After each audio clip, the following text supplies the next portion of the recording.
shades, letting her go, letting her rip, letting her fly, tossing her in sideways, living the life, letting her ride, outside, winning to die, cross her up on the cushion, crossing the line, cause some drama and some bullshit they didn't like, and if they don't like the move, then we're ready to fly. But this is how we ride, this is how we do, riding mud, sliding up higher in the groove, don't give a damn about the cash we're spending, with the time we got we choose, to play it on the go, to stay out on the run, we all high, wild and handsome, ain't telling you what's right or wrong, or what to choose, hey, but this is how we do. This is how we do.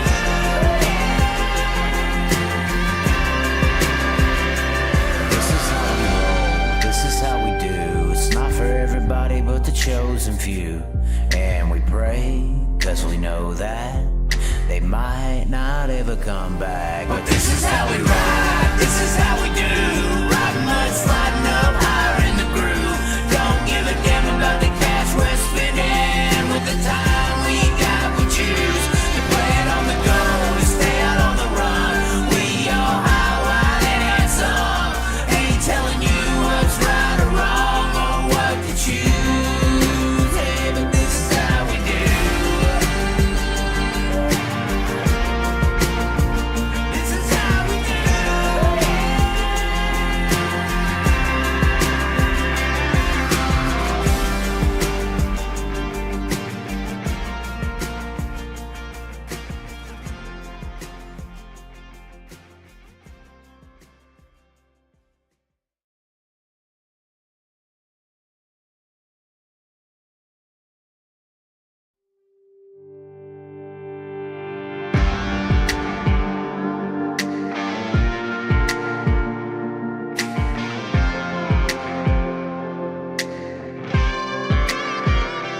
We can ride high, we can ride low, we can ride anywhere we need to go. We can ride all night up to the morning, as long as we make the show. We can be the best or we can be the worst, we can be the best thing you ever heard. With the motor singing and the grandstands ringing, it's hard to put it all in words. But this is how we ride, this is how we do, riding mud, sliding up.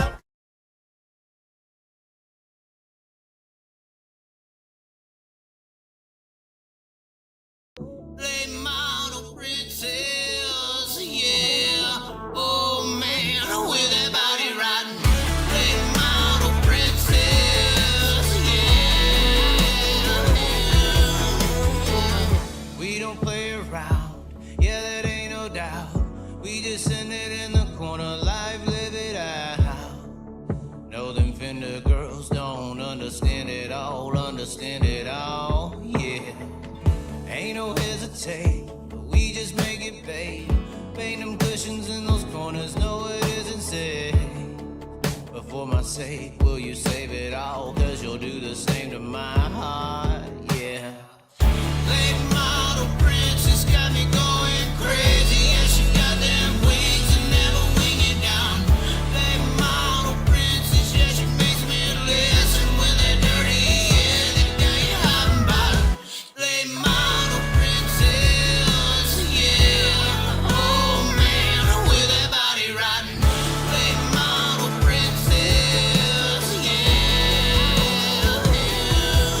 See, I like that day and you know what you are, I know what I am. You a little late model star, and I'm a spring come here. You float the middle size, I'ma take your time and blow it. I'm a little bit of ghetto with that, send it then you'll know it. And I gotta get to going now, gotta catch me that eye. My mode is always slide or die. It's all the seize the moment's time, but while the clock keeps ticking by, you keep on talking on my mind. I'm contemplating situations where you could be all of mine, cause you're that late model princess, got me going crazy. Yeah, she got them wings and never wing it down. Late model princess, yeah, she makes me listen when they're dirty, yeah, they got you hot and bottom. Late model princess, yeah. Oh man, with that body riding. Late model princess, yeah.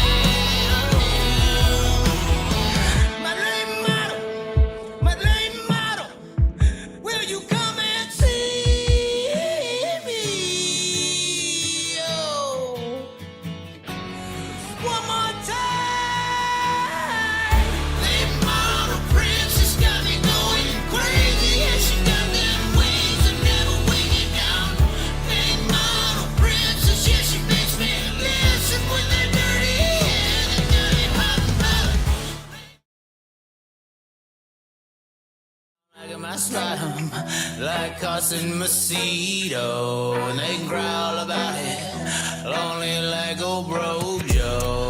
Cartel gonna care for me, not you, cause I'm the CEO.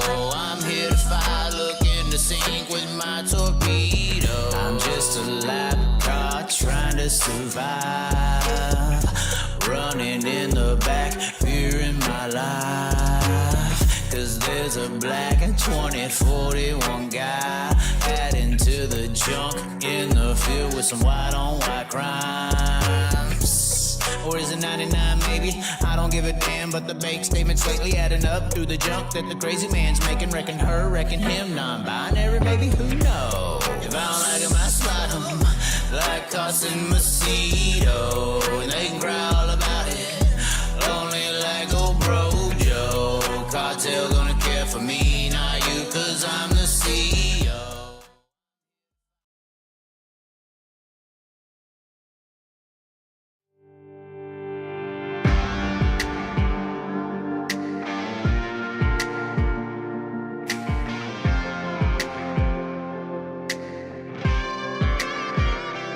We can ride high, we can ride low, we can ride anywhere we need to go. We can ride all night up to the morning, as long as we make the show. We can be the best, or we can be the worst. We can be the best thing you ever heard. With the motor singing and the grandstands ringing, it's hard to put it all in words. But this is how we ride, this is how we do. Riding mud, sliding up higher in the groove. Don't give a damn about the cash we're spending. With the time we got, we choose to play it on the go, to stay out on the run. We all high, wild, and handsome. Ain't telling you what's right or wrong or what to choose. Hey, but this is how we do.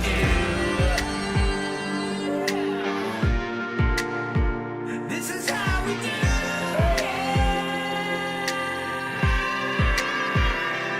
Out on the dirt ovals we play, life in the bright lights with no shade. So letting her go, letting her rip, letting her fly, tossing her in sideways, living the life, letting her ride, outside winning to die. Cross her up on the cushion, crossing the line, cause some drama and some bullshit they didn't like. And if they don't like the move, then we're ready to fly. But this is how we ride, this is how we do. Riding mud, sliding up higher in the groove. Don't give a damn about the cash we're spending. With the time we got, we choose to play it on the go, to stay out on the run. We all high, wild, and handsome. Ain't telling you what's right or wrong or what to choose. Hey, but this is how we do. This is how we do.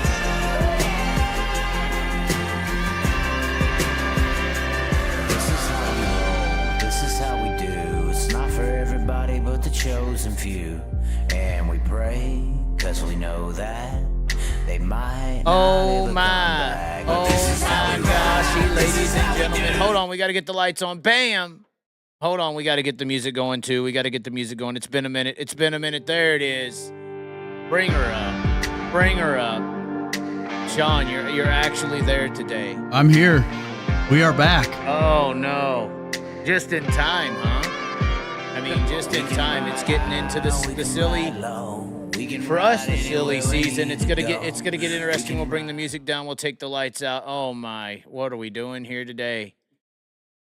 What are we doing here today, ladies and gentlemen? The chat is going to be back normally scheduled, look, and program today.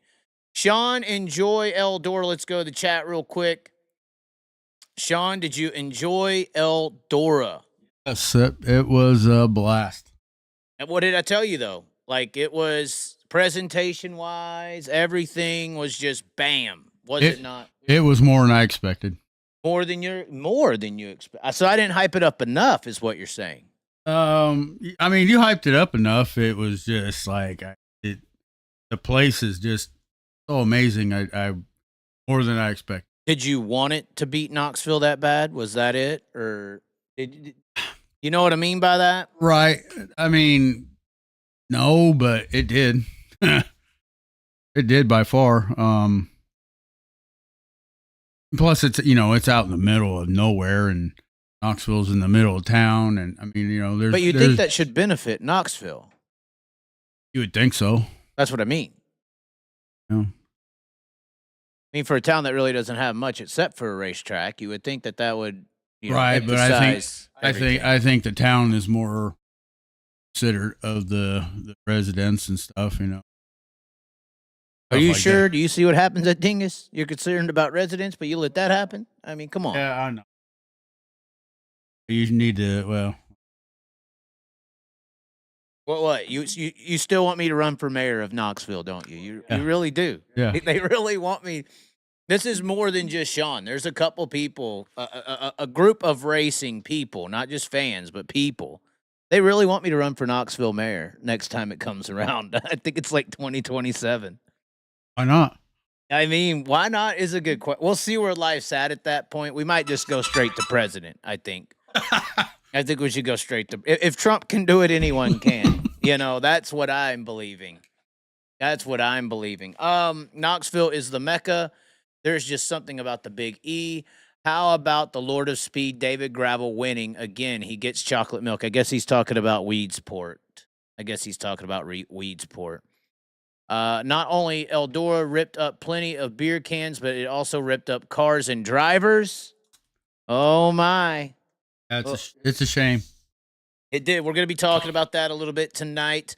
We're going to be talking about a lot of things tonight. But first, we got to recap where we have been just a little bit. But first, for that, well, no. We'll go into where I've been. We went to PA, obviously.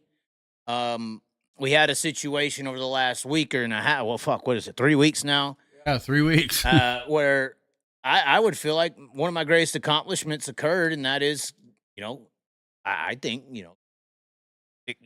we're on the show all the time talking about the bad things that happen and the corruptness, and I mean, I think we saved a lot of people. Well, we talk about good things too. Yeah, we do, but we also, when something happens, we talk about it. We don't shy away. We don't hide. We don't cower on the show. And due to our non-cowardness, a lot of things were settled anyway. We are going to move on from that. After that occurred, we did go to New York City. We did visit Manhattan.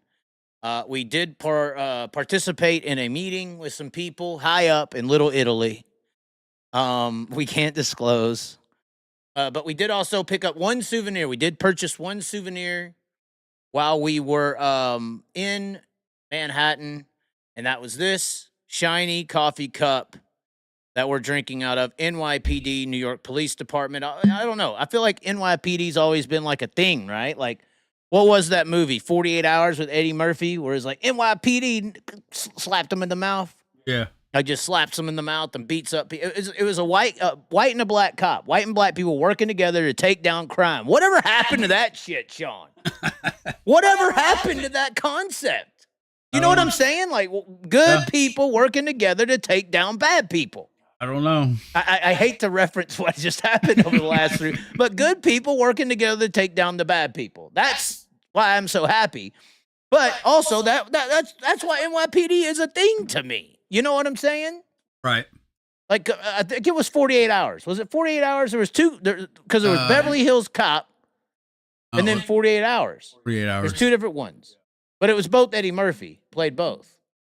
But NYPD, I think, was the police department, and it was a black and a white guy, good people working together to take down bad people. I don't know what the hell happened to society. It's crazy.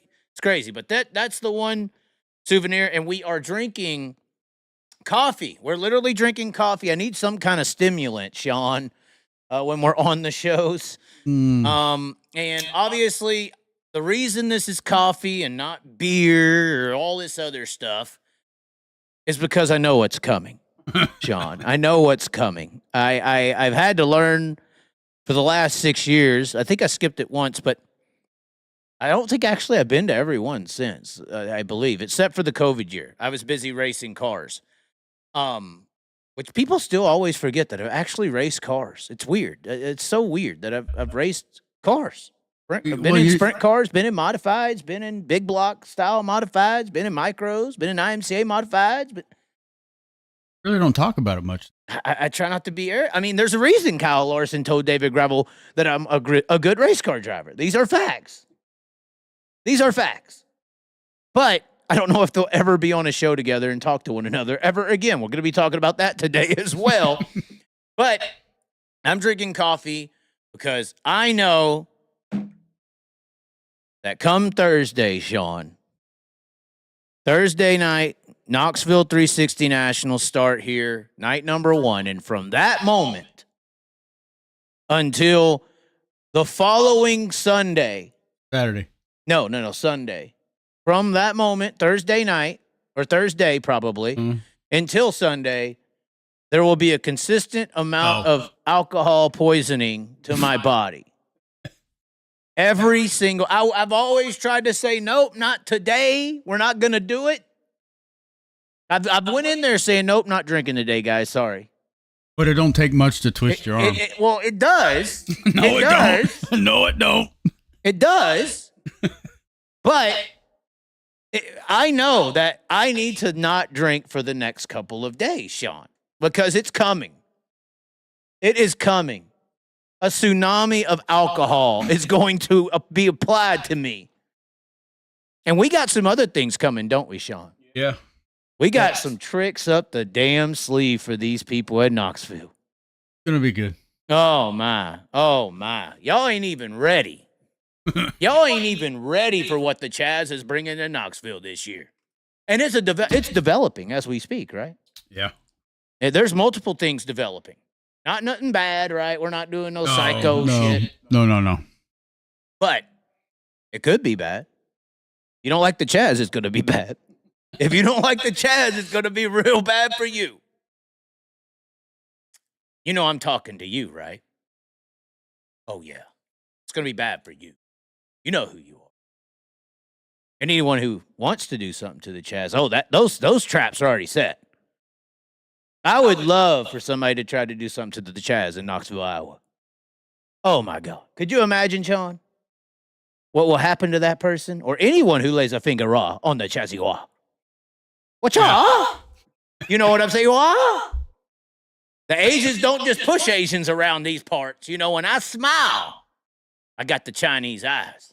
I got Disney on my fucking side. I got Disney on my fucking side. So anyway, that's why we're drinking coffee out of the coffee mug. Sean, are you drinking beer? No, I'm drinking lemonade. Okay. So there's no. I'm letting my liver rest. Is that really lemonade? Yes. Really? Really In lemonade. that cup? Yes. Give me that cup. I'm inspecting. I don't believe it. Sean is an everyday drinker.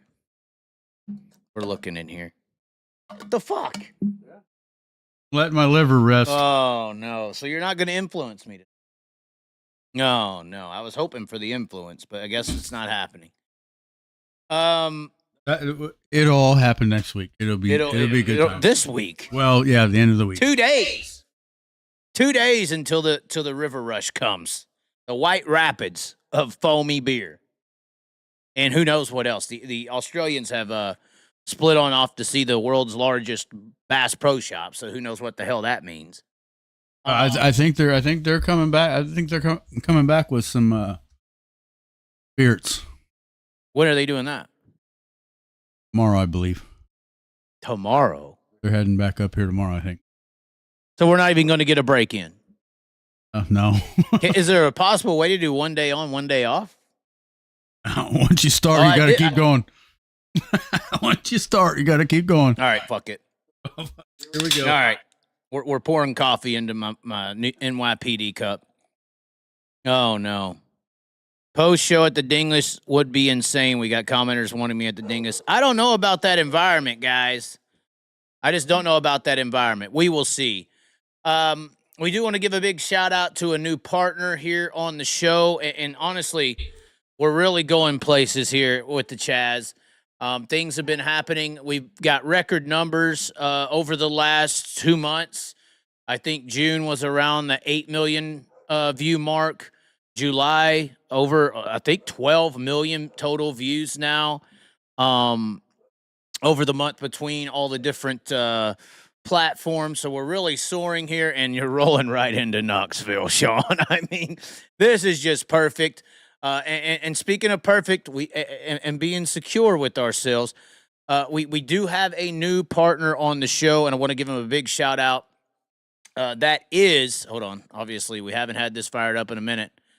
Rockwell Security. So Rockwell Security jumping on board here with the Chaz, based out of Kansas City. It's a security company that's been involved with motorsports for a very long time here in the area and such, but or in the area of motorsports, but also based out of the area of Kansas City. That's also the same general vicinity of where Impact is based out of as well. But go check out their website at rockwellsecurity.com. And they do specialize in private and public security. I'm thinking we should have like them sponsor a couple of people to come out. You know, maybe invite Bubba Wallace to the Capitani after the Iowa race and have a security guard around us or something. No. Why? That'd be hilarious. But, I mean, Bubba Wallace as the Chaz's special guest honoree. That would be hilarious. But go over and give their Facebook page a like. Those who have Facebook, Instagram, go check them out. We're trying to get them over 1,000 guys here at the Rockwell Security Facebook page. So go over there, give their page a like on the Facebook page if you can.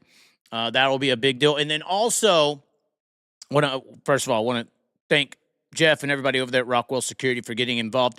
A lot of people. I mean, I was on the phone in our special video there with the owner of Impact when we had our whole situation at the Outlaw race at Baps go down.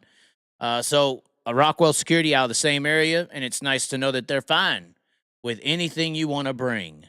But anyway, on top of this new partnership here with Rockwell Security, we also have FSC Sidecars that has jumped on board out of the PA area. That is one of the businesses that Tommy, one of the pit crew members from that situation, big supporter, enjoyed what we had done, and he's jumped on board as a supporter of the show as well for here in the general vicinity of the time being. Of course, we still have Little Pecker, Impact, Signs, Awnings, and Wraps, Prime Composite Innovations, Shield Protection. If you need a new fire suit or anything, go on Facebook, reach out to Kevin Sharrah, especially if you're on the West Coast. They got really good turnaround times, so go check all those guys out while you're at it. And then if you want any of the merchandise, and Sean, you pointed this out that I should mention this. Yeah. If you want any of the merchandise you see on the Chaz, this is longlivethechaz.com, the Asians Pushing Asians, the Late Model Princess, the Larsonite shirt, the Ginger Kitty shirt, Ginger Kitty or Asian Pushing Asian stickers, coffee cups, the Chaz sticker. We even have a Long Live the Chaz shirt. If you want to get any of this by Knoxville 410 Nationals Week, which would be next Wednesday, if you want any of these apparel items, I would say jump on it. I would think the latest you could order is maybe tomorrow night to guarantee it. Shipping and turnaround is relatively quick with these. They are made to order, but I would assume you'd have to get it in by tomorrow night to ensure that you will have it by Wednesday. If you're leaving by Tuesday to get here or something like that, I would assume to order ASAP tonight or as soon as you see the show. But if you are interested in having any of this apparel at the Knoxville Nationals, I would order it within the next 2 days. I can't guarantee that you'll be getting it if you order, say, Thursday. Maybe. I mean, it's been pretty quick on the shipping, depending on where you're located here off of the made-to-order process. But I would rush over stickers. I know they make a little quicker and can get them out. So if you're wanting a sticker, you can maybe wait a few more days. But Ginger Kitty shirts, Asian Pushing Asian shirts, Larsonites, the Chaz shirts, stickers, all these things, I would run over to the site and get those as soon as possible. We're going to look at the chat before we get into our topics. What are y'all talking about today? Obviously, there's a bunch of different things going on. Let's see here. Sanders is a great fit for RSR. How much do you believe betting is having on the How much do you believe betting is having? How does that? I'm assuming you meant to say is having an effect on the finish on High Limit World Outlaw. or late models. Oh, God. There's Clyde Knipp, ladies and gentlemen. He actually has Clyde Knipp. Has he, Daddy? I don't know if, yeah. I don't know if he's publicly posted. Have you posted those new designs? That new carbon fiber design that you put out there? Of course, Prime Composite Innovations, another huge supporter here on the show. Clyde Knipp, former Jason Johnson Racing crew member. It doesn't look like it. Did you put them on there? I'm not seeing them. The new look. Oh, wait. New item. No, that's not it. I guess he's keeping that on the top secret. You know, Clyde, you know, they were worried here recently about, you know, the weight in the nose, putting weight on the nose of the car. I went up to Clyde. I was like, hey, you know, you can't apply weight, you know, bolt weight onto the nose of the car, but what's keeping you from molding some lead into the nose panel of the car? You know, I mean, is there rules for how heavy your nose panel needs to be?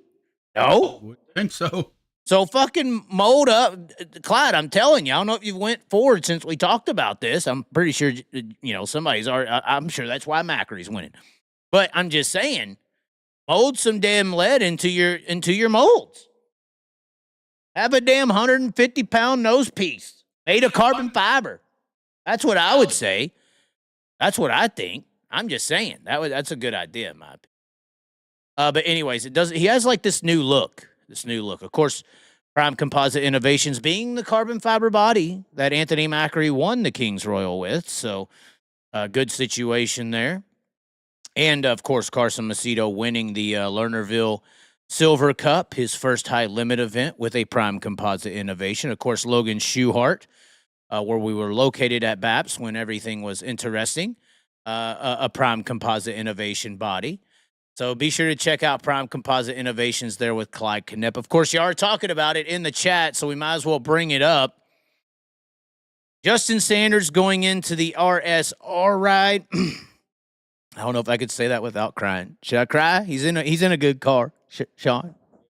A good car. Is Broke Joe crying? Might be. I think Broke Joe's crying. This is the break that Aaron Reutzel needed. That was the break that the break that Justin Sanders needed. The break that Aaron Reutzel didn't need, which apparently I believe was his foot or something.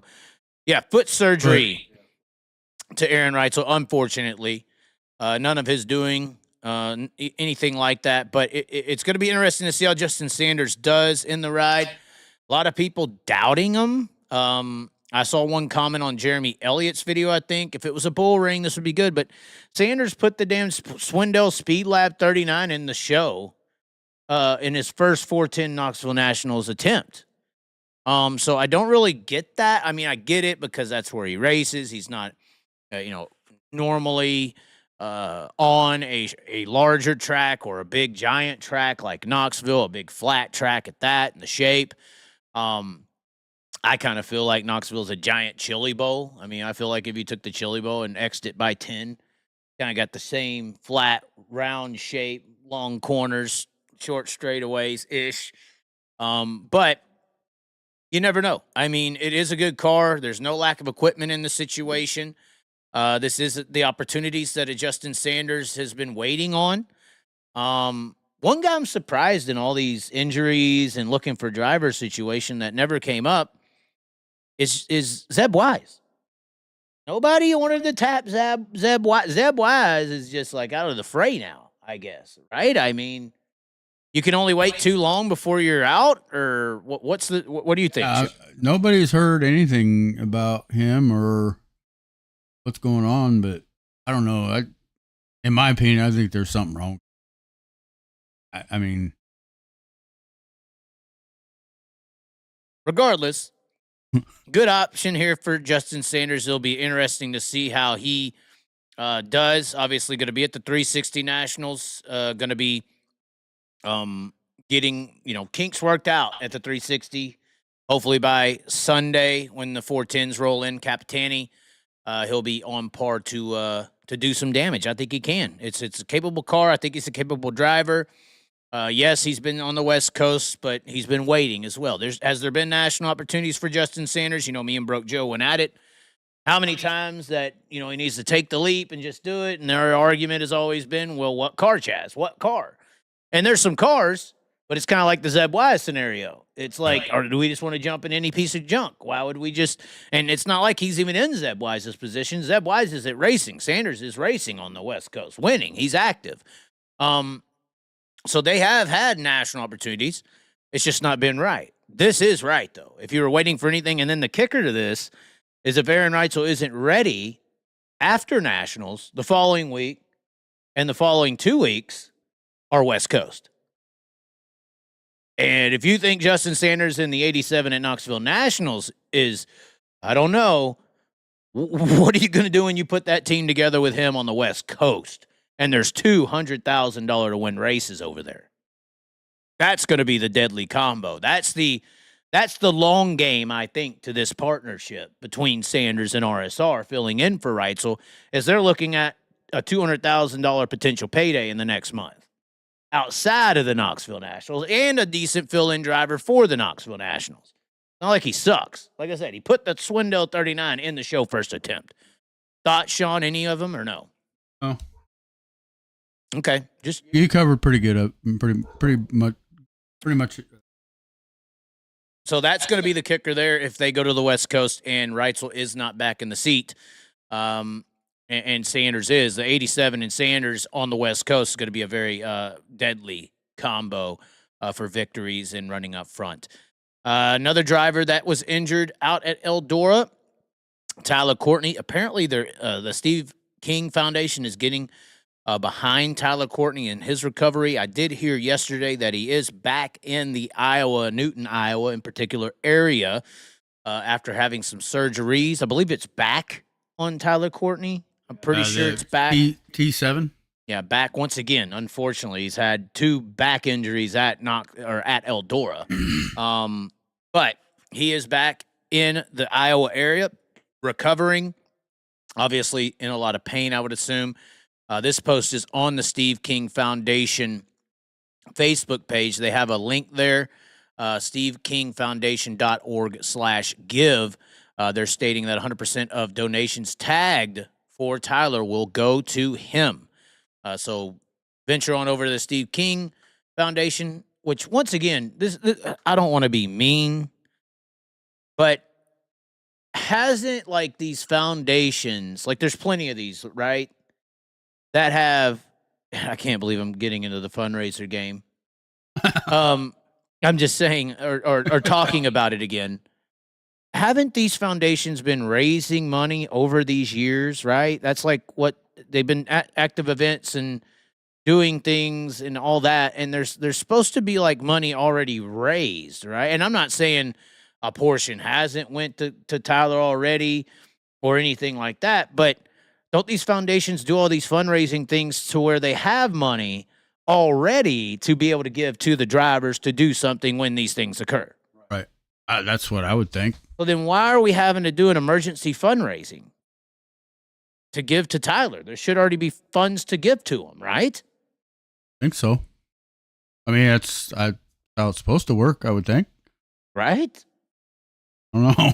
Not once again, not being mean. I mean, maybe this is just a side gig, like it's like additional funds or something. I don't know. I don't know. There was questions around the Chase Johnson deal last year, and then maybe he's going to get taken care of because the damn NASCAR security guy pushed him, and now he's got a $10 million lawsuit at Sonoma or something. I don't know, but unfortunate for Tyler Courtney. Once again, I said it in the video that we took at Eldora. And I'll say it again, no matter how you feel about Tyler Courtney personally, still one of the best race car drivers in the world.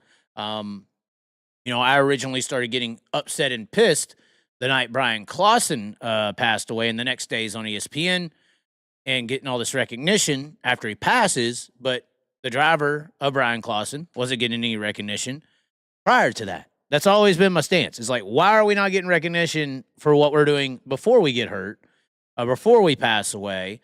And then, of course, Tyler Courtney kind of spurred into the Clausen Marshall seat that was vacated by Clausen over the years. And then this is unfortunately happening as well. So that's kind of been my only issue with people getting attention post injury or post wreck is that it's like, Tyler Courtney should be on the same general discussion level to me as a Chase Elliott or a Logano or a Bubba Wallace or any of these guys in NASCAR. It's not like he's driving against lesser competition. It's not like the car isn't just as difficult.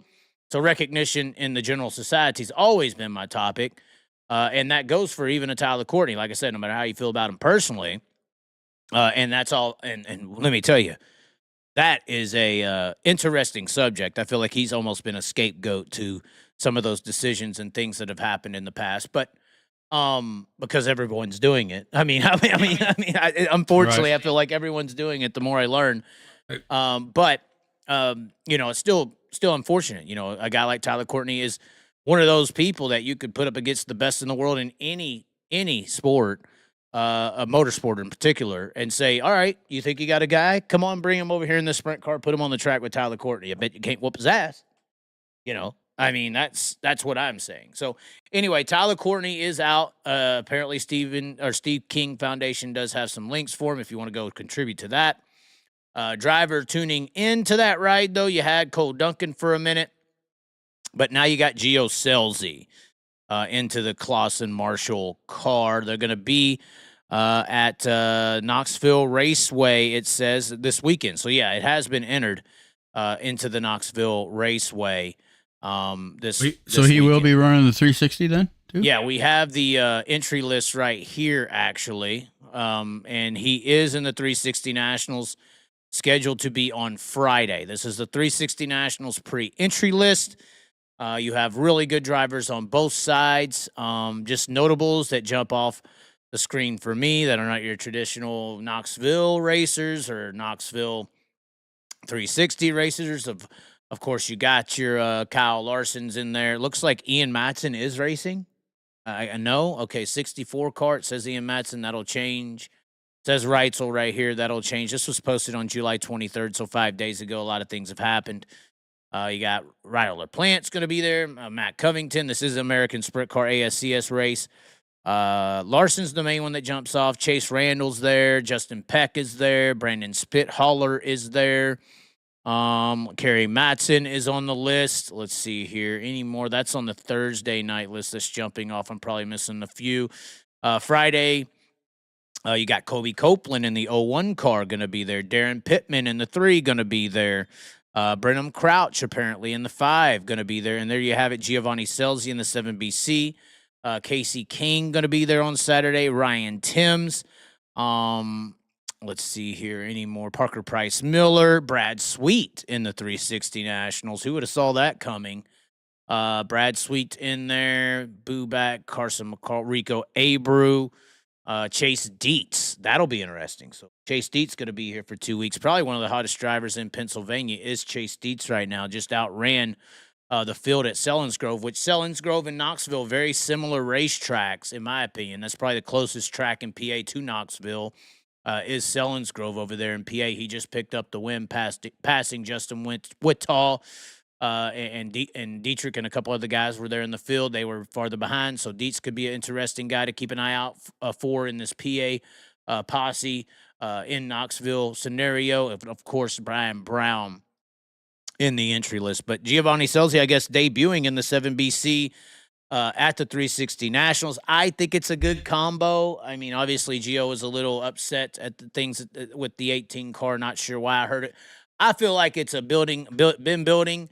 I guess before he left the team, he was on a show saying he was happy the week before. I mean, this is back to the pitting area knows one thing and the public knows another. It's weird how bad the curtain is sometimes between who the opinions are and what gets said versus what the opinions actually are and what doesn't get said. But it sounds like a lethal combo, right? 7BC, Gio Scelzi. I mean, so. Was it the 18 all these years? Because Gio was this big guy coming. He was like Larson-esque speed, and then all of a sudden, 18 car came. It looked a little spurty here and there, and then it just kind of settled into mediocrity, really. And nobody expected, I don't think, for Gio to be in that mediocrity category. I think a lot of people expected him to be more so like a Kofoid.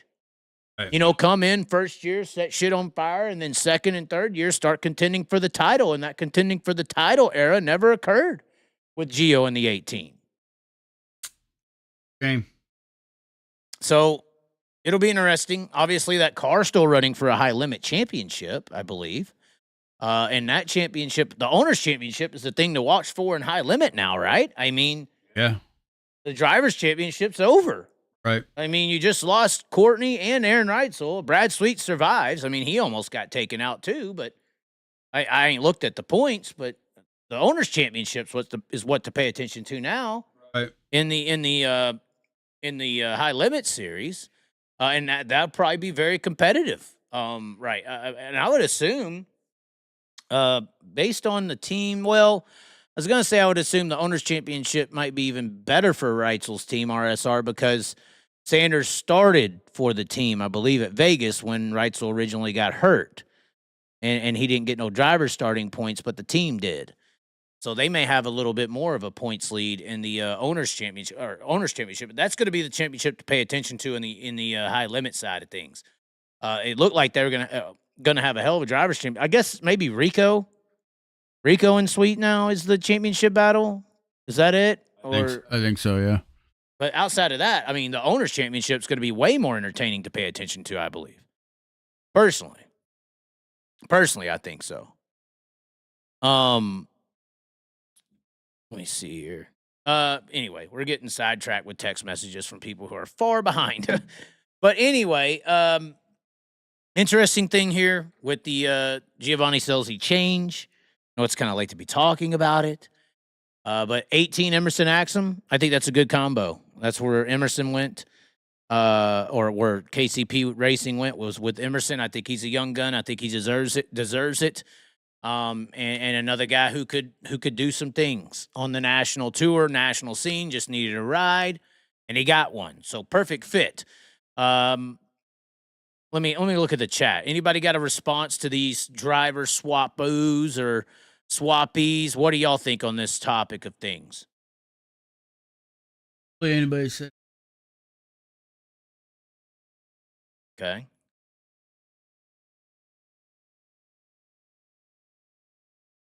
Nobody's really saying nothing. Okay, we'll just keep the show rolling.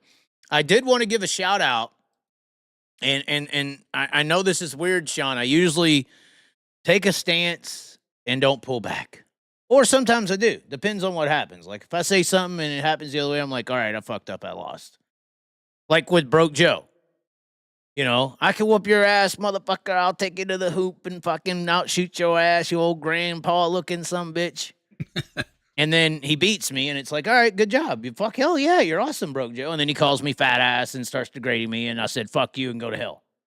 But there is something that has changed that I've had a stance on for about 3 or 4 years now. And that's this. That's this, Sean. Right here. Hold on, not that one. This one. Kaylee Bryson. For those who have you know, you're shaking your head on this one. You're like, you already know where I'm going with this. I didn't even tell you about this, did I? You didn't know about this. This is not premeditated discussion. Kaylee Bryson. She's going to be a good little driver. Kaylee Bryson. You got to take a drink out of our NYPD cup for this one. Oh, God. We were extremely critical on female success in midgets, particularly. This is how this all began, Sean. This is how it went. Because I was originally extremely high on Kaylee Bryson's racing career. When I watched her at the Tulsa Shootout, like 8 years ago, I was like, here's what we need. Here is a female at the shootout that I was seeing. This is still my belief. Here's a female sprint car or race car driver who's actually good. I'm tired of the damn eye candies that are running at the back or the Ninja Warriors or whatever. For the record, Paige Poliak still the best sprint car driver or race car, in my opinion, best female race car driver in the world is Paige Poliak. Lady Lightning, go look her up. But here comes a girl who's actually good. She's whooping some ass. Then she goes to midgets. And I was like, oh, she's doing just as good as I thought she would do. Here it comes. And then she went and ran 360 sprint cars in Florida. And I watch people who were there with their dad in their 2008 fucking F-250 in a flatbed just fucking destroy her. Just put it. I watched her run mid-pack in a B.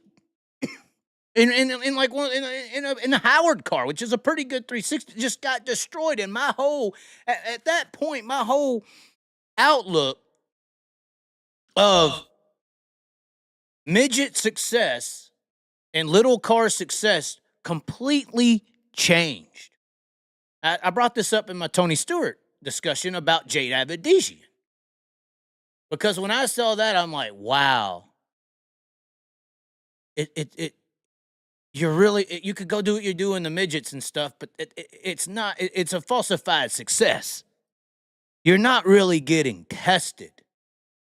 Because I'm watching this happen.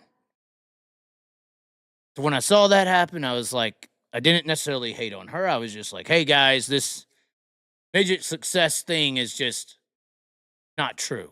It just doesn't matter. They're rich kiddies racing rich kiddies with the PE teachers of T-Mez and Justin Grant out there. You know, it's like recess or something. And when they go out there and they get out of school and they go to try, you know, to play on the blacktop with the boys, the fucking 2008 F-250 with a home-built 360's putting it on them. Yeah. Some fucking mid-packer out of Riverside's better. You know? So, I was critical of this. And this is why credit is where credit's due, because I said, you know, the Tony in particular about Jade Abedisian, I just hate that, you know, these girls come up, or guys in particular, but I want a female driver in our sport, a representative who actually is getting there by whooping some ass. I don't want eye candies where you go into their comment section and the majority of the people commenting and saying, great job, good job. You go look at them and they're all fucking 50 to 65-year-old perverts. Literally. That's what it is, John. Right. It is what it is. It's disgusting to me. I don't like that. Maybe y'all like that. I don't. So, I want somebody whooping ass because they whoop ass. I want somebody getting recognition for the ability, the skill, the results. And so when I see these other people jump out from midgets and go to the asphalt shit, well, they're just buying, instead of going from the elementary school to the blacktop, out here in the wild of the dirt world, they go from the elementary school to the college because they can afford it. And guess who else is in the college? All the other little rich people who could afford college too. So they're racing against a bunch of just privileged individuals when they go to these asphalt late models and NASCARs and all that. That's not really competition. The competition's out here in the jungle where if you don't eat, you get ate up. And that's in these dirt cars. So I have, once again, credit where it's due. I have more respect now for Kaylee Bryson. Because she's jumping in these she's out in the wilderness now. She's at least taking it. Yeah, she won her first go and got ate up. But now, she wants some more. And she's trying. And she's got, once again, I know a lot of people give Jade a lot of credit, but Jade ain't jumping and doing this. Taylor Reimer, they're all out there in the college. They can afford college. They don't want to come out here and get ate up. They don't want that falsified success to be tarnished, is my point. So, there is a lot of credit in Kaylee Bryson, in my opinion. That's why, full circle, I had to give you the full story so you could understand. And her jumping back out here, and she is on the 360 Nationals entry list. Now, I believe she was in a wreck at Knoxville running like mid-pack or something in the 360s this last week. Yeah. That don't matter to me. This is respectable, what I'm trying to say. This is maybe one day she could be Paige Poliak. She's taken that chance to attempt to do that.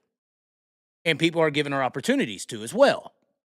Now, can she go somewhere? I mean, dude, what you could do, if you could do some stuff at the Tulsa shootout like I saw her doing, and I think a lot of people need to be recognizing this, you could do a lot in the big sprint cars. What you do in a midget, I don't give a damn. I worry about these sprint cars where you get tested. If you could whoop some ass in the micros at the Tulsa Shootout in that building against 1,000 fucking competitors, then you can do something, I think. And I watched her do some pretty impressive stuff in that building. Now, did she have the right opportunity down there in Florida? Who knows? But look at what Steven Snyder Jr. is currently doing. Potentially, in my opinion, the rookie of the year of all sprint car racing rookies. All of them. I don't care where you're at right now. What Steven Snyder Jr. is doing in the 27 Hefner car, the yellow one, is absolutely unbelievable. But that's somebody who whooped some ass in the Tulsa Shootout.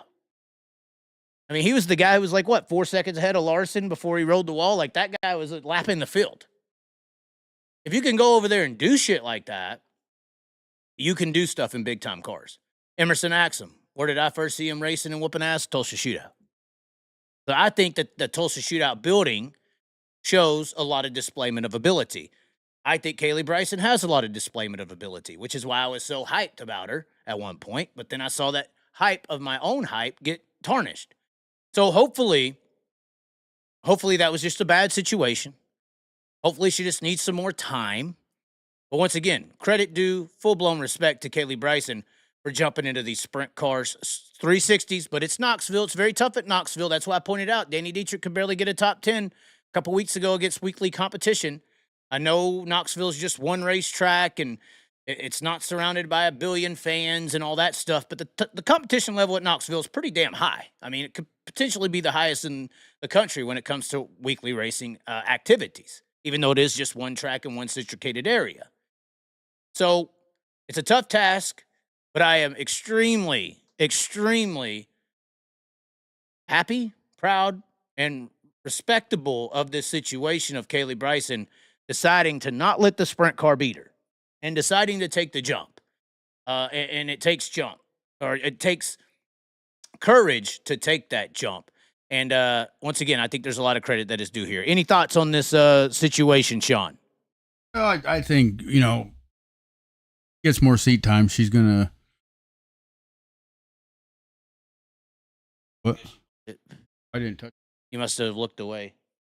I think she just needs more seat time. She'll get better. I mean, she's not afraid of it, and that's good. You can't be afraid to get exposed.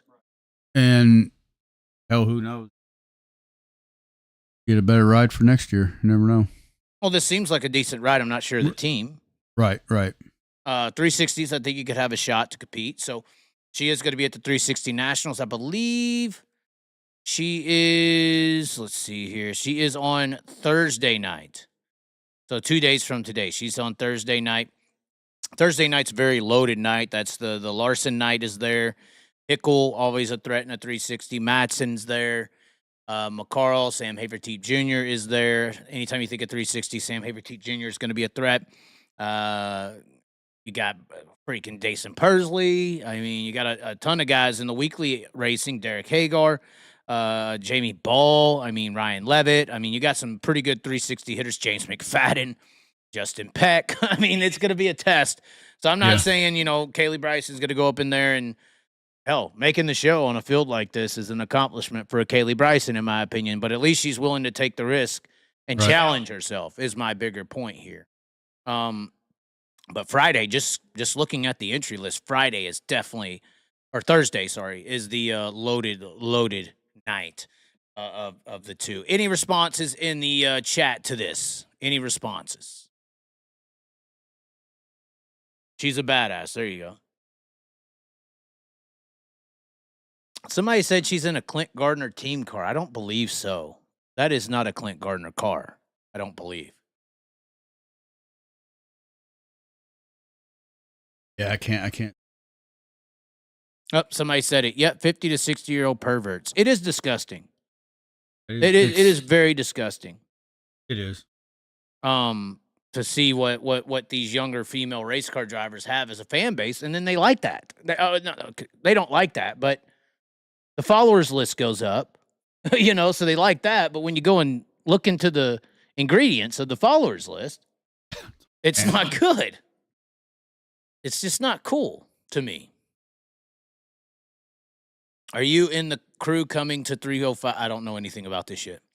100% a Clint Gardner team car. Well, that's good. She's set up for success now. No excuses. She better win or she sucks. Right? Yeah. Yeah. All right. You set the bar for her. There you go.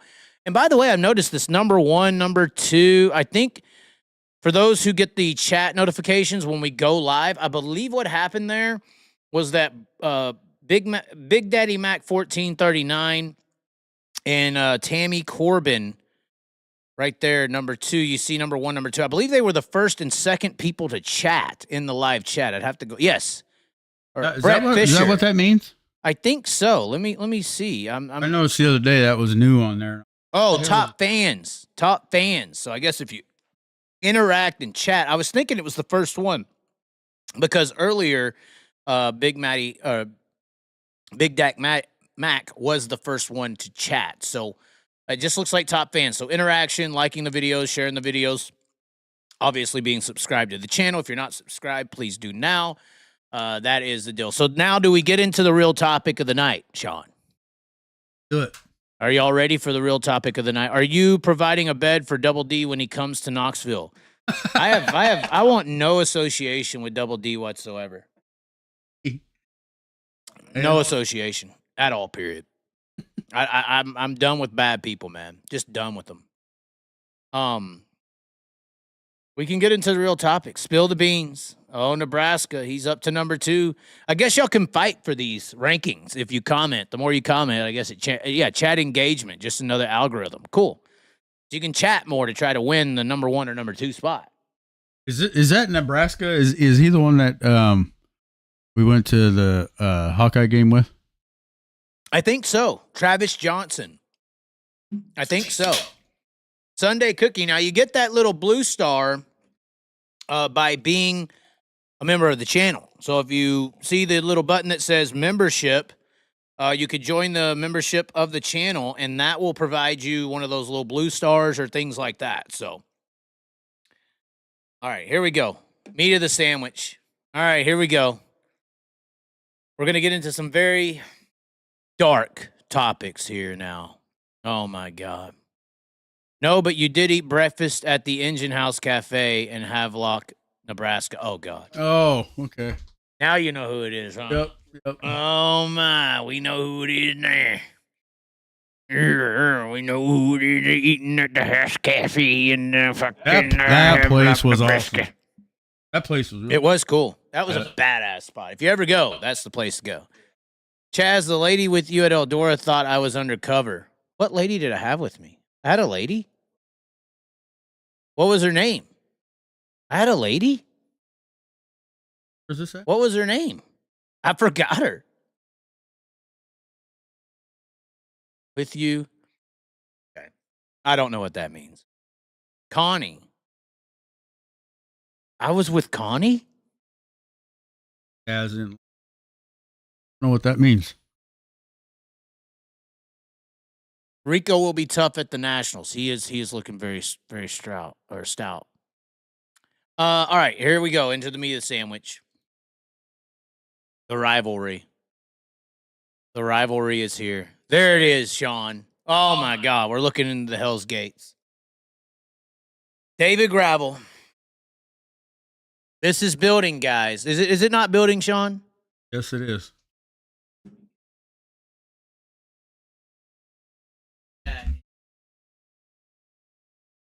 Not picking it up. Hello? You can hear me now? Yeah, Yep. You just got to tilt to it. Right. This is building, is it not, Sean? Yeah, this is gonna be epic. Everything that we saw between David Gravel and Kyle Larson has not gone away at all, period. After our BAPS scenario, I went to eat lunch the next day with the Aussies, and David Gravel, for some reason, was parked right across the street at a hotel where we went and ate lunch. Cody's out there with the shirt off. He starts rubbing his nipples at me, so I have to go over. And we started talking about the incident. Of course, the incident at Eldora that everyone saw between Kyle Larson and David Gravel. Now, we're going to talk about the good first. This was the best thing to happen to sprint car racing.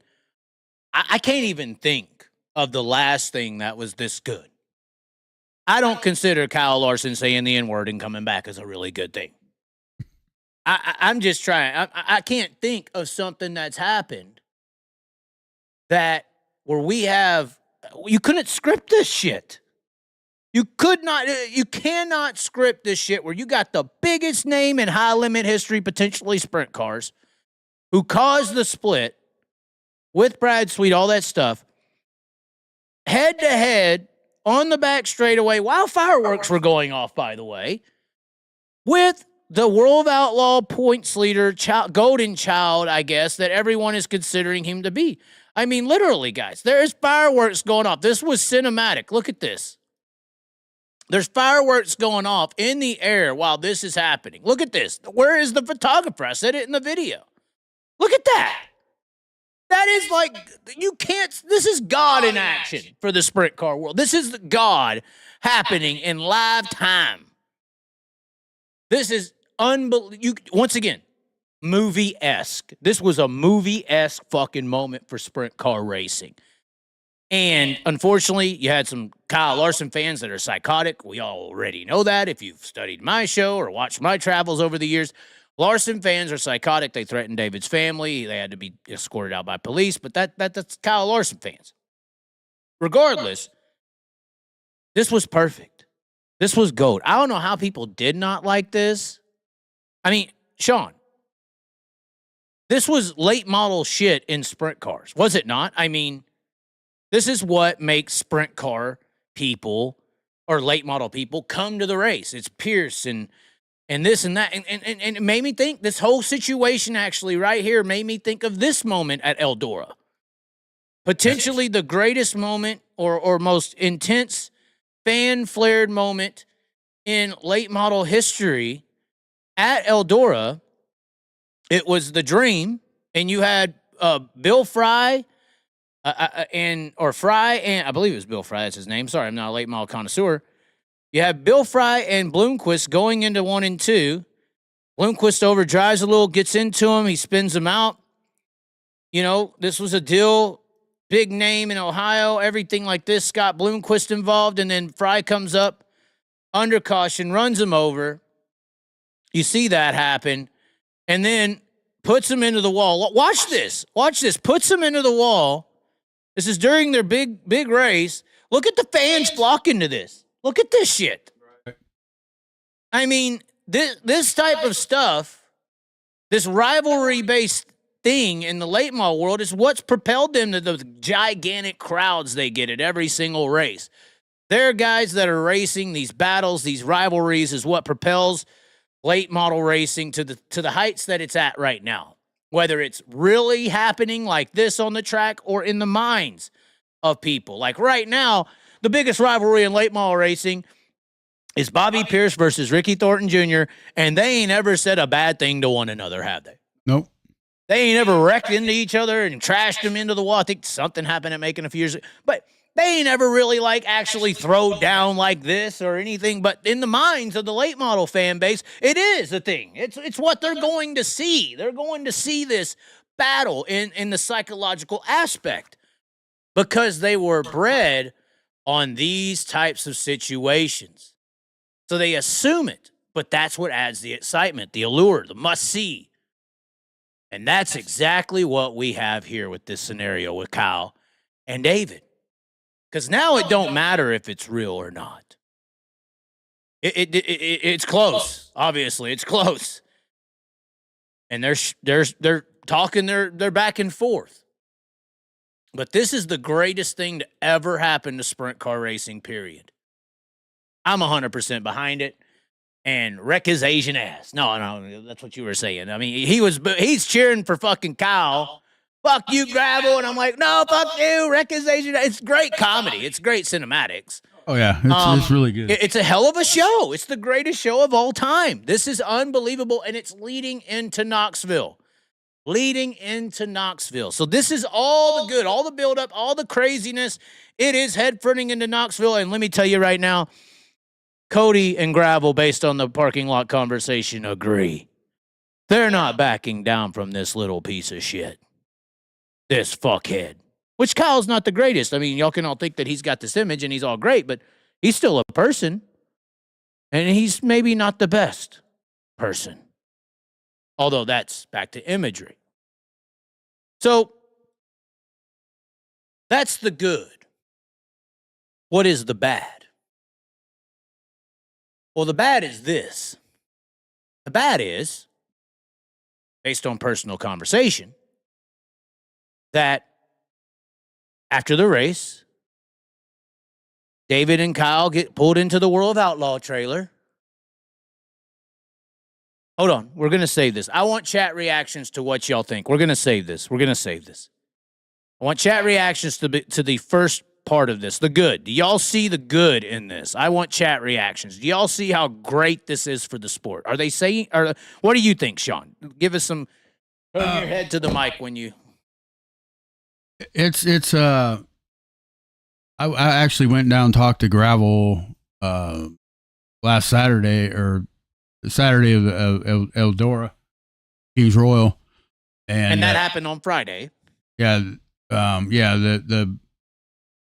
The battle happened Friday, and I went down and talked to Gravel Saturday.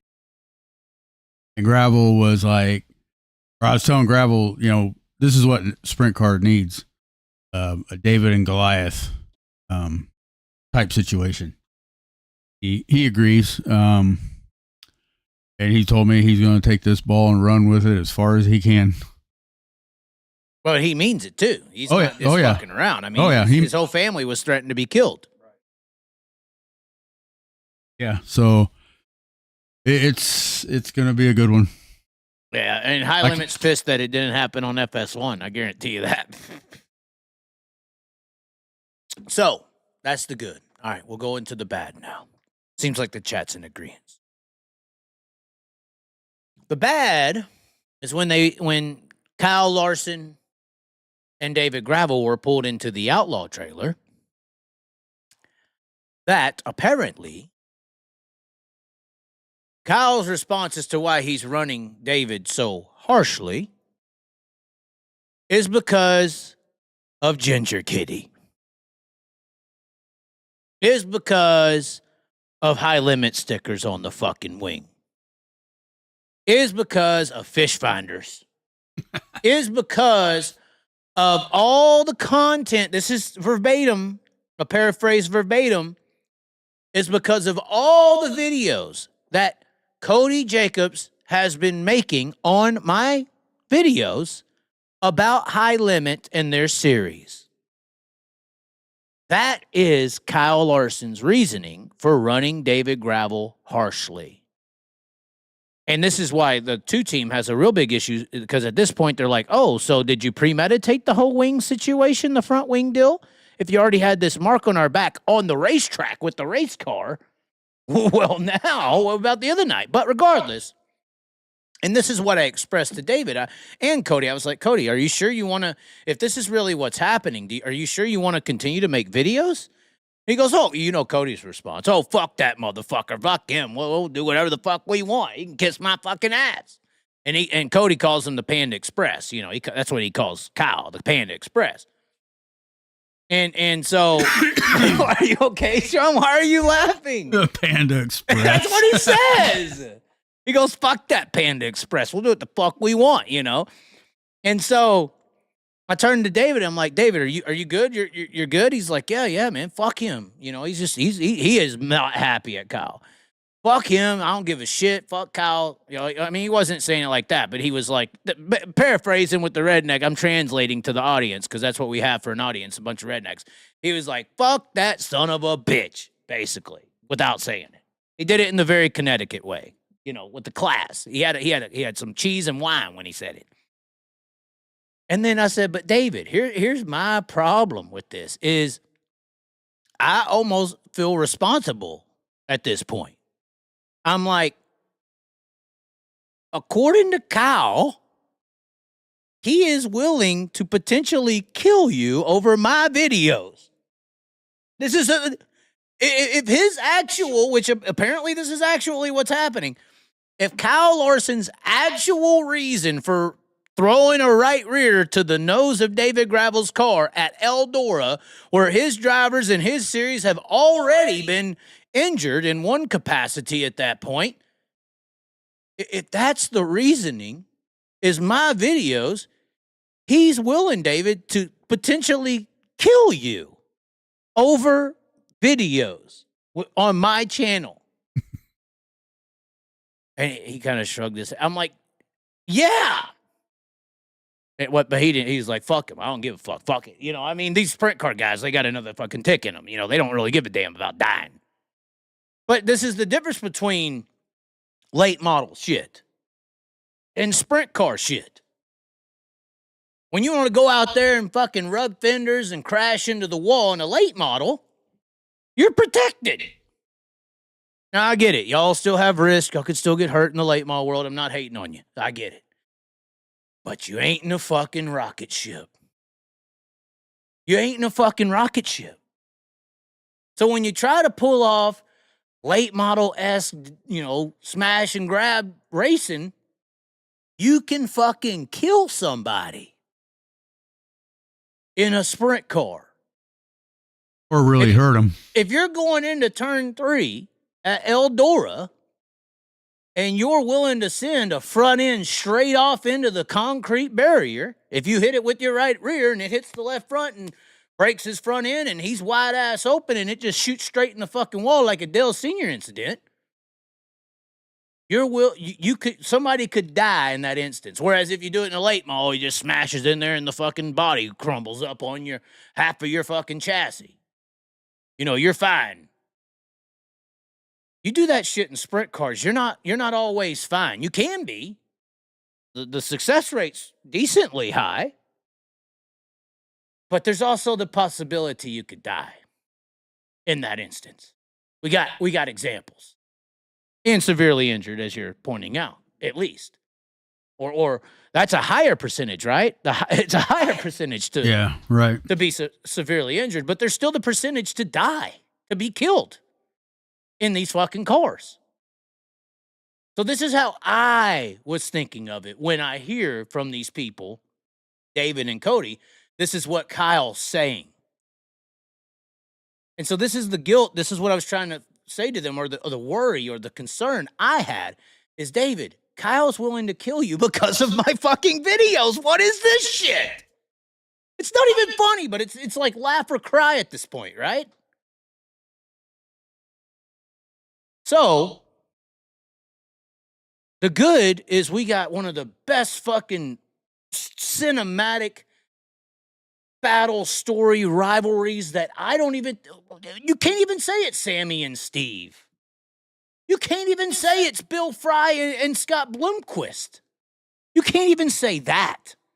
Did Sammy or Steve split off and go start another series and race NASCAR and become this dominant driver in the fan base's eyes over everyone because they went to NASCAR and then came back and started another series and is rivaling the series that the other driver is driving for and all this crazy, these other cinematic story-based elements?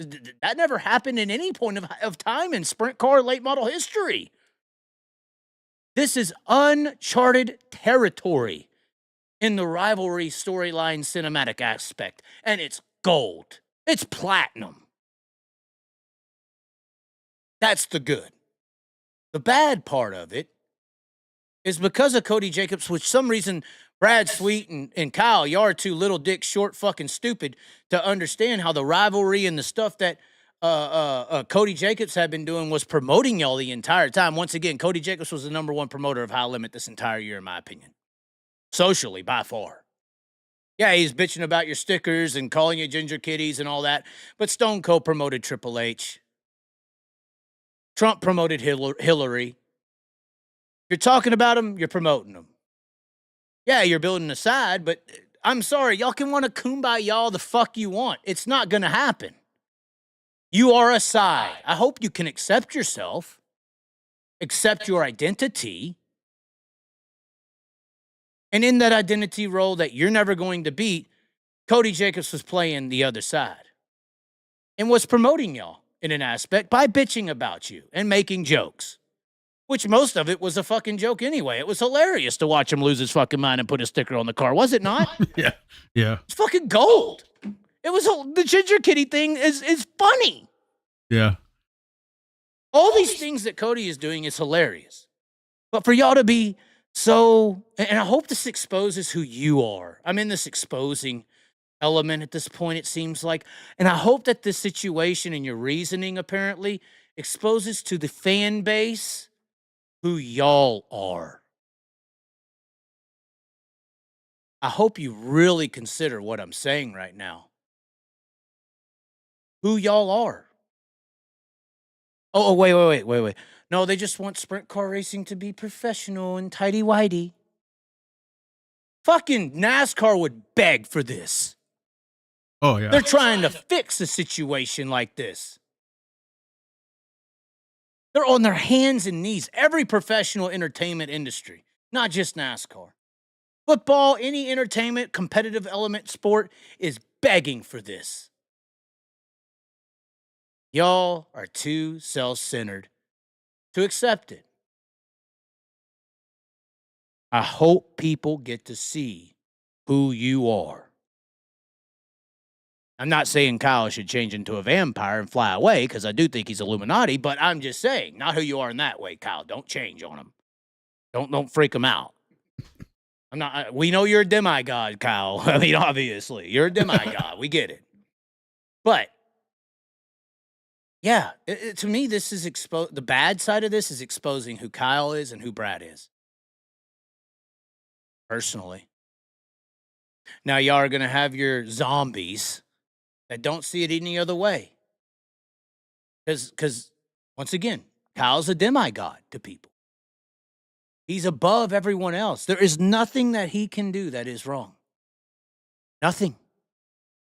He's a worshipped icon figure in their minds. If you touch him, do anything wrong to my God, we'll be in the fucking pits threatening your family's life. This is my argument over the last few years. The fan base of him is just psychotically delusional. They're Larsonites. Really good joke. But to me, it's not a joke. They are willing to kill people. In my opinion, when you're getting really close in sprint cars, you're willing to take that risk.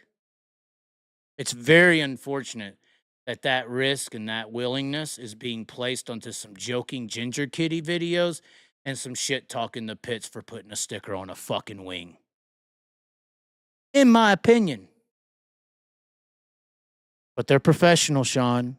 Well, and the thing is that all that didn't hurt anyone. It was all fun and games, and it was funny. I mean, I'm a fan of all drivers. You're a Kyle Larson fan. I'm a true Kyle Larson fan, but I'm far from a Larsonite, if that's what you want to say. I'm not going to kill anybody for a bad slider, or supposedly a bad slider. That's just crazy. But he's paraphrasing once again, but they're almost direct. He is literally doing these very close aggressive moves on David Gravel because of videos with Cody that are degrading high limit. Okay, but the race at Eldora, they both were very close sliders, several of them. So, So then why is that even in discussion? I don't know. Probably why is that even a topic? Probably because of what's happened before that. What? Is the sticker. So are you saying Kyle doesn't mean that? He's just being a smart ass? Well, I don't know. I mean, I'm just saying it's just everything leading up to that, possibly. But nobody threw any dirty sliders, so I don't know why. I mean, it was fucking close. It was close, but but it's all good. It's all. Well, I mean, I don't think it's good for his reasoning. I guess the only element you're shining a light on potentially the Larson people who are watching is you're saying David and Kyle were racing close. Yeah. Obviously, they had their issue after the race. Correct. They pull him into the trailer. And when David's like, why the fuck you run me so hard? Instead of Kyle just saying, well, you ran me hard, he says, oh, because you're making fucking shit-talking videos, bitch. He's just being a smartass. You're saying that's a potentiality here. He's not really trying to race David super aggressively, although that's his style. I mean, that's the Kyle Larson style. But instead of him saying that's just me going for the win, he's referencing these other things just to kind of be a smartass to the scenario. Is that what you're saying? Yeah, but I mean, they all could be part of the. Well, and Kyle's a smartass. He's a little smart. He's a little, I mean, obviously the fans don't know him. I mean, but I could see him being a little smartass, a little doucher. Well, gravel can be too. Oh yeah. Oh yeah, I mean it's all good. It's going to be a good battle come next week. What would you say to Kyle if he is this upset at the Ginger Kitty high limit videos that have been made with me and Cody? What would you say to him if he is really that going to that degree of egregiousness on David due to those videos? If that's the actual truth, what would you say to him? I probably would say or ask him why something like that get in his head. Why would you let that get in your head? Why are you being a petty bitch? Is that what you're saying? Yeah, more or less. I'm translating here. Once again, David didn't say fuck that motherfucker, but I'm translating. I mean, okay. Into the chat we go. Let's see what the chat thinks. Oh, God. The chat's got something to say. Kyle watches this shit. Laugh my ass off. David said they weren't called to the see. So people get in here and they said they weren't called to the trailer, but that they went there to get away from everybody so they could talk. Okay, well, this is what was said. Larson's wife would body slam gravel. It'd be true. I'd tell Kyle to keep doing what he's doing. They're okay with that. Okay. In other news, well, and same goes with gravel. I keep doing what you're doing. There's the comment of all of them. There it is. David Gravel is just jealous because he isn't as good of a driver as Larson. Here's the problem with that. David Gravel's a better driver than Kyle. I said it. You know why? You know why David's a better driver? Kyle Larson is by far, outside of maybe Bell, but him and Bell, and then Larson, I'll give him the edge right now because it's just what you have to do. Kyle Larson is by far the best driver in NASCAR, period. And he can't keep from stepping on his dick enough to win a championship in 35 races. And you think that he can jump into the Outlaws where everybody's just as good as him, especially the top 6, 7, 8, and beat David Gravel, the one who's beaten all those guys, 80 races? You think that's possible? No. Kyle Larson is known as Mr. Step on My Dick. Mr. Step on My Dick cannot keep up with David Gravel for 80 fucking races. It's not possible, guys. Now, what do you think if Larson ran a full season in a sprint car? It's more competition than NASCAR. It's harder to compete in NASCAR. If you fuck up, there's only 30 laps. You don't have 400 to make it up. It's even worse of it's a lower chance. In my opinion, it's a lower chance for Kyle Larson to win a World of Outlaw championship than it is a Cup championship, simply because there's more competition, the races are shorter, and if you step on your dick like he does all the time, you can't make it up. There's not enough laps. Kyle Larson is the best driver in NASCAR by far, him and Bill. He has the edge on Bill, and he can't put it together for 30 fucking races. Now, if you want to talk about a race night, you could toss him up. And hey, if you want to talk about one race, drive as hard as you fucking can, and it don't matter, and we're going to win this one race here tonight. I mean, the race where they got into it with one another, they were pretty even there, weren't they? I mean, that's how they were so close throwing sliders back and forth. They were Right. What are you talking about? And I'm sure you could reference a night where Kyle beat David, and Kyle does have the edge. Kyle is a more aggressive driver one-nighter, but Gravel's racing for a championship 90% of the times. It's just the facts. So we don't really get to see what David Gravel can do on a win it or wreck it style of a night when that's all that Kyle does in sprint cars. Kyle does nothing but win it or wreck it nights. He don't have to worry about a championship. He don't have to worry about 80 races. And even when he worries about just 30 in Cup, he can't put them together. You got any answer there, Larson Knight? He don't got an answer. It's the facts. Period. They're about the same on one race night. Over a championship season, David is proven to be better. If you put Brad Sweet in the series, he may not even. If you put Brad Sweet and I'd even put Kofoid in there, I think Kofoid's more consistent than Larson. Well, they're about the same. I'd say Kofoid and Larson. What Kofoid is doing in the Outlaws is exactly what Larson would do. I see them as almost the same. Because Kofoid would do some like, what the fuck is that? Step on my dick shit. He said, yeah. I know you didn't hear him. He said, yeah. Now, I would give the edge to Larson, obviously. We'll give Larson 2 spots per night that, say, Kofoid finishes 5th. I'd say Larson would finish 2nd or 3rd. But he's just mistake prone. You hate to admit this, Sean. You watch him all the time in NASCAR. There's shit he does. It's like, what the fuck are you doing? Yeah. We saw it at Fremont and Attica. Fremont and Attica. He should have won before King's Roll, but Mr. Step on my dick. So once again, race night, slight edge maybe to Kyle. Championship season, no fucking comparison. Period.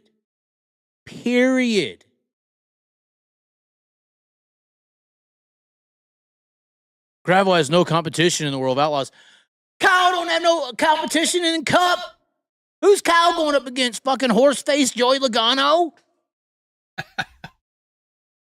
He got beat by Bubba Wallace. Yes, thank you. Kyle's got no competition in Cup. He can't put it together. Kofoid, Macedo, Schuhart, and Sheldon are better drivers than horse-faced Joey Logano and Bubba Wallace. I'm sorry. Joey Logano would get into a 410 sprint car, roll into the track, and roll right the fuck off because the car would scare him in a half a corner.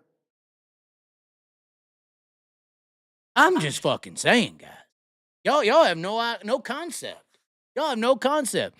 Best thing Kyle said was after he got out of the car on FS1, and finally he said what I said all these years. This is just as tough as Cup or anything else. I've been saying that for 6 years. He literally stole it straight out of my mouth because now it benefits him. This is the type of person Kyle is, guys. We've been saying this on the show since 2017. Kyle argued it in 2017, by the way. That's how this whole feud with me and him started. He came onto my video. I wasn't talking about him. He wanted to talk shit how, the NASCAR guys are superior. They're great. But then when it benefits him all these years later, while it's his series on FS1 and he wins the race, he wants to give all the credit to the sprint car guys as being this great competition and all that. That's who he is, unfortunately. I would say unfortunately. And by the way, yes, we are drawing a very hard line here with David. Team David. Are you going Team David or Team Kyle? Team Kyle. You're Team Kyle? Team Kyle. Oh, my God. Oh, my God. Gravel wouldn't stand a chance at Chili Bowl. Why are they bringing Chili Bowl up? They're trying to bring anything up they can to avoid the facts.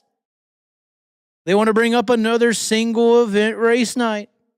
We're not talking about single event race night, sir. Ma'am, I feel like when you make comments in defense of Kyle in this, you're more so a they. I think you're a they to say something like that. How many Team Kyles out there? Do we have Team Kyles? Let's see it. Let's see. So we are starting this for the record. Oh, we have a lot of tricks coming. This is one of the secrets, though. Knoxville is Team Kyle versus Team David. Let's see who is Team David and who is Team Kyle. Let's see the comments. Team Kyle, Team David. I know King Macri. I know. Great victory for Macri. I hope this spurs him off into a future that hell, he could be a contender at Knoxville. Team Kyle, Team David. Twilight 2025. Oh, God. We are team shots. Oh, I don't know. He had dinner with Ron the other day, so I don't know about that no more. I'm not sure I'm on that team. Team Kyle. Oh, we got some gravels. Everybody's saying gravel. Should it be Team Kyle versus Team Gravel? Gravel does sound more aggressive, right?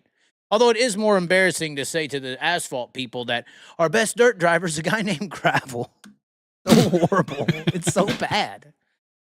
So bad. Wolfgang. Oh, yeah, Wolfgang. That makes sense. Team Gravel. Okay. Okay, Team David. All right. Rico, then Kyle. I do think Rico's the fucking guy who could just walk in there and just wax everybody, to be honest. I think Rico's the favorite, in my opinion. Just looking at the X's and O's. What do you think? I think Rico's going to do pretty damn good this year, I think. He's looking good. But anyways, ladies and gentlemen, that's going to do it. Hour and a half on the episode. Once again, go to Rockwell Security on Facebook. Give them a follow. New partner here on the channel. LongLiveTheChaz.com if you want Ginger Kitty. If you want late model Princess, Asian Pushing Asians, Larsonite shirts by the Knoxville Nationals, go to LongLiveTheChaz.com. Once again, like the video, share it around. As always, be sure to subscribe. And we will catch you next time. Maybe Wednesday, we will see. Anyways, ladies and gentlemen, thanks for tuning in. See you next time. It's ringing, it's hard to put it all in words, but this is how we ride, this is how we do. Riding mud, sliding up higher in the groove. Don't give a damn about the cash we're spending. With the time we got, we choose to play it on the go, to stay out on the run. We all high, wild, and handsome. Ain't telling you what's right or wrong or what to choose. Hey, but this is how we do. This is how we do.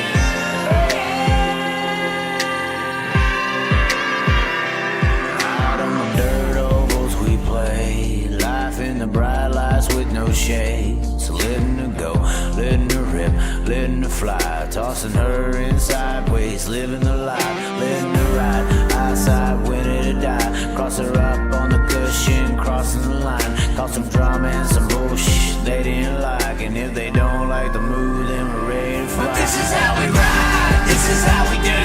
Riding mud, sliding up higher in the groove. Don't give a damn about the cash we're spending. With the time we got, we choose to play it on the go, to stay out on the run. We all high, wild, and handsome. Ain't telling you what's right or wrong or what to choose. Hey, but this is how we do. This is how we do.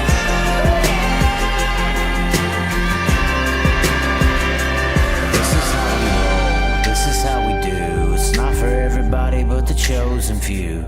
And we pray, cause we know that they might not ever come back. But this is how we ride.